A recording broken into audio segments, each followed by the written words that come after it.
Trastornos según el DSM-5 del sistema límbico. ¿Y qué es el DSM-5? Es el manual de diagnóstico estadístico de los trastornos mentales. Ahora hablemos del insomnio. El insomnio como otro trastorno asociado al sistema límbico. A menudo es un síntoma de trastorno emocional neurológico, falta normal del sueño y dificultad para conciliarlo, donde la mayoría de los casos están relacionados con hábitos inadecuados del sueño, la depresión y la ansiedad y la falta de ejercicio. Son enfermedades crónicas o ciertos medicamentos. Este trastorno de sueño frecuente puede hacer que te despiertes demasiado temprano o no puedas volver a dormir. Es posible que te sigas sintiendo cansado cuando te despiertes. El insomnio no solo puede minar tu energía y estado de ánimo, sino que también puede afectar tu salud, desempeño laboral y tu calidad de vida. Las horas de sueño en la mayoría de los adultos deben ser entre 7 y 8 horas por la noche, ya que el sueño es tan importante para la salud como una dieta saludable y actividad física regular. Este trastorno del insomnio puede afectar tanto mental como físicamente, llevando a algunas complicaciones, entre ellas. ¿Cuáles son? El sueño y las emociones. Activación fisiológica que impide un estado de tranquilidad necesario para conciliar el sueño. Aquí observamos el paciente irritado fácilmente. Peor desempeño en el trabajo o escuela debido a su cansancio. Trastorno de la salud mental. Aumento de riesgo a la gravedad de enfermedades o afecciones a largo plazo como presión arterial alta, enfermedades cardíacas. Son propensos a que les encoja el cerebro en determinadas zonas debido al poco descanso. El sistema inmunológico produce solo la mitad de anticuerpos necesarios para combatir la gripe. Es decir, la importancia de tener un buen descanso nos debilita. Esa falta de un descanso adecuado nos debilita el sistema inmunológico. Ahora, ¿cómo es el abordaje terapéutico con el insomnio? La cooperación del paciente es fundamental en el tratamiento psicológico, ya que es necesario aprender a manejar las emociones de una forma saludable. Si no se le da un tratamiento adecuado al insomnio, va a estar propenso a otros trastornos psicológicos. Esta conducta evasiva puede traer complicaciones en tus relaciones sociales, volviéndose tirantes y decayendo en el desempeño laboral. Aquí tenemos una imagen de cómo el insomnio afecta nuestro organismo, la falta de sueño y esas consecuencias de no descansar bien. ¿Qué hace cuando no descansamos bien? ¿Qué sucede? Incrementa la variabilidad del ritmo cardíaco, riesgos de ataques al corazón, disminuye la capacidad de reacción en tiempo, precisión, presenta temblores, dolores, supresión del crecimiento, riesgo de obesidad, disminución de temperatura, irritabilidad, deterioro cognitivo, lapsus o pérdida de memoria, juicio moral deteriorado, bostezo severo, alucinaciones, síntomas similares al desorden del déficit de atención, sistema inmune deteriorado, que es lo que les compartí ahora, y el riesgo de diabetes tipo 2. Tipo 2. ¿Cuál importante es tener un descanso reparador? Si aún no lo tienes, puedes buscar ese abordaje terapéutico. ¿Qué necesitamos para prevenir el insomnio? Necesitamos fortalecer buenos hábitos de sueño. Acuéstate y despierta a la misma hora todos los días. Evita o limita las siestas. Haz una actividad física. Revisa qué medicamentos te está afectando esta área. Evita y elimina la cafeína, el alcohol y la nicotina. Haz de tu dormitorio un lugar agradable. Toma un baño tibio antes de dormir. Lee y escucha música suave. Apaga 30 minutos antes de acostarse toda tecnología. Cuando nuestra conciencia es clara y hemos confiado nuestras preocupaciones al Señor, por la fe podemos confiar en que todo el sueño que tengamos será suficiente para el día siguiente. En Salmos 94:19, en la palabra de Dios nos dice: en la multitud de mis pensamientos dentro de mí, tus consolaciones alegraban mi alma. Las consolaciones de nuestro Padre Celestial. Y en Proverbios 3:24 dice: cuando te acuestes no tendrás temor, sino que te acostarás y tu sueño será grato. La importancia de dormir confiados en su proveedor, en mi proveedor.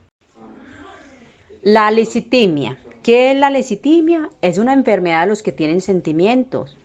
Es una palabra griega. A es igual a negación.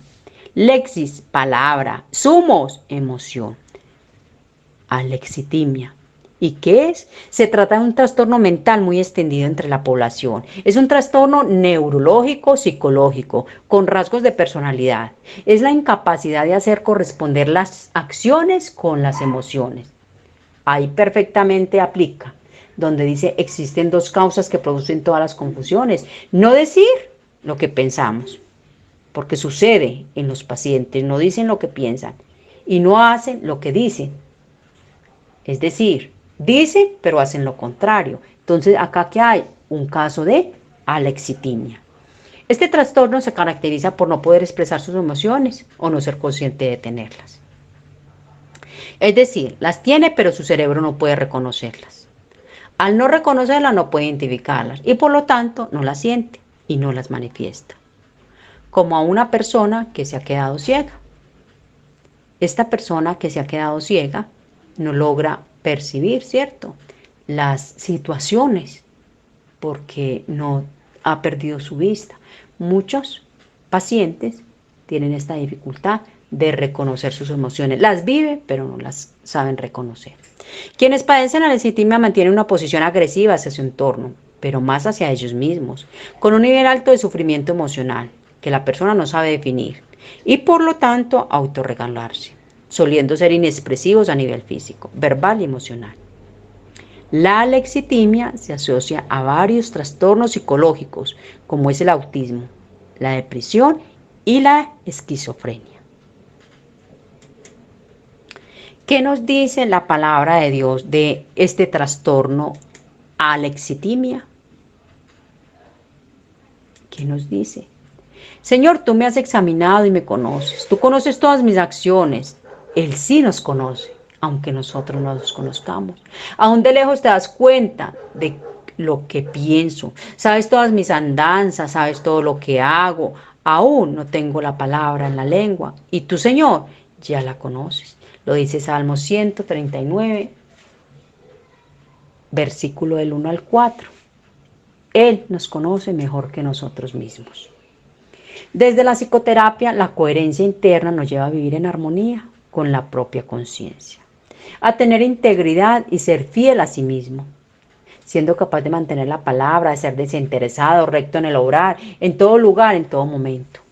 El tratamiento de la alexitimia se basa en el desarrollo cognitivo de la conciencia emocional, donde el objetivo principal es reconocer y poner nombre a sus emociones. Se debe tener el conocimiento y distinguir entre la alexitimia primaria y la secundaria, ya que las terapias van orientadas al autoconocimiento y gestión emocional. Asimismo, requiere de una motivación de la familia para el paciente, porque éste no se encuentra en condiciones de reconocer su estado. Es ahí donde la familia debe intervenir. Las personas de buena salud emocional son conscientes de sus pensamientos, sentimientos y comportamientos. Es esa conexión que hay entre la mente y el cuerpo. Los sentimientos son un regalo de Dios que me ayudan a expresar cómo me siento. Tenemos que aprender cómo actuar de acuerdo a la voluntad de Dios. Jesús reconoció sus sentimientos. Tengamos cuidado de no sufrir alexitimia espiritual que nos impida ser coherentes al profesar nuestra fe. En Mateo capítulo 26, versículo 37, lo podemos leer. Y aquí nos damos cuenta cómo comenzó a entristecerse, a angustiarse en gran manera. Que había acá un dolor físico y dolor emocional. Pedro sentía tristeza y se angustiaba. ¿Qué tenía Pedro? Dolor físico y dolor emocional. En el Santo Evangelio, según San Mateo, capítulo 12, versículo del 12 al 13, vemos, al ver la multitud tuvo compasión. ¿Quién tuvo compasión? Nuestro Señor Jesucristo. Tuvo compasión de ellas porque estaban desamparadas, dispersas como ovejas que no tienen pastor. ¿Qué había en Jesucristo? Tristeza y también hubo compasión. Reconocía las emociones. Ahora miramos en Marcos capítulo 11, versículo del 15 al 17, que nos dice: vinieron pues a Jerusalén y entrando a Jesús en el templo comenzó a echar fuera a los que vendían y compraban en el templo y volcó las mesas de los cambistas y las sillas de los que vendían palomas. Y no consentía que nadie atravesase el templo llevando utensilio alguno. Y les enseñaba diciendo: ¿no está escrito? Mi casa será llamada casa de oración para todas las naciones, mas vosotros la habéis hecho cueva de ladrones. Aquí vemos cómo en Jesús otra emoción manifestada. ¿Cuál era? El enojo. El enojo. Entonces, la lexitimia es esa dificultad que nos lleva a tener una incoherencia con lo que hacemos, pensamos y decimos. Y que es necesario buscar esa ayuda profesional para combatirla y apoyarnos siempre en la palabra de Dios, porque ella es la que limpia nuestro corazón. Miremos otro trastorno como es el autismo. El autismo es un trastorno neurobiológico del desarrollo. Es caracterizada por la intensa concentración de una persona en su propio mundo interior y la progresiva pérdida de contacto con la realidad exterior. Se manifiesta durante los 3 primeros años de vida. A los 12 meses de edad, el niño no balbucea, no hace gestos como saludar con la mano, no reconoce su nombre al responder a él. Es esa condición de una persona que presenta alteración física, sensorial, intelectual y mental. Estas personas enfrentan barreras de rechazo y discriminación. Los cambios en los patrones del desarrollo cerebral son evidentes a partir de los 2 y 3 años, con antecedentes prenatales y perinatales, perdurando todo el ciclo vital de la persona. El autismo presenta aspectos incapacitantes como la discapacidad de comunicación, diferencias en las áreas de atención y memoria. Asimismo, establece poco contacto visual con el interlocutor. Ahí está presente el autismo. Ausencia de juegos simbólicos, reacción poco a ellos. Ante la voz de sus padres, poca reacción. No acostumbran señalar con el dedo aquello que más les llama la atención. Dificultad de aprender e interactuar con los demás. Las causas de este trastorno son genéticas. Presenta patrones de comportamientos, de intereses o actividades repetitivas con dificultades de hacer frente a cambios inesperados. Asociados a este trastorno está el síndrome de Asperger, trastorno generalizado del desarrollo no especificado. Aquí el trabajo del profesional de psicología en este ámbito es amplio y bastante variado, desde la detección precoz del autismo, la intervención de la atención temprana, el diagnóstico, la estimulación cognitiva y trabajar con la persona, la discapacidad. Juan 9, capítulo 9, versículo del 1 al 3 nos dice: a su paso, Jesús vio a un hombre que era ciego de nacimiento. Y sus discípulos le preguntaron: Rabí, ¿para que este hombre haya nacido ciego, quién pecó? ¿Él o sus padres? Jesús dijo: ni él pecó, ni sus padres, sino que esto sucedió para que la obra de Dios se hiciera evidente en su vida. El autismo, como ya lo observamos anteriormente, es ese trastorno que se desarrolla de una forma progresiva en el niño y que presenta esa alteración sensorial. Que ese trastorno se presenta. ¿Por qué? Por causas genéticas.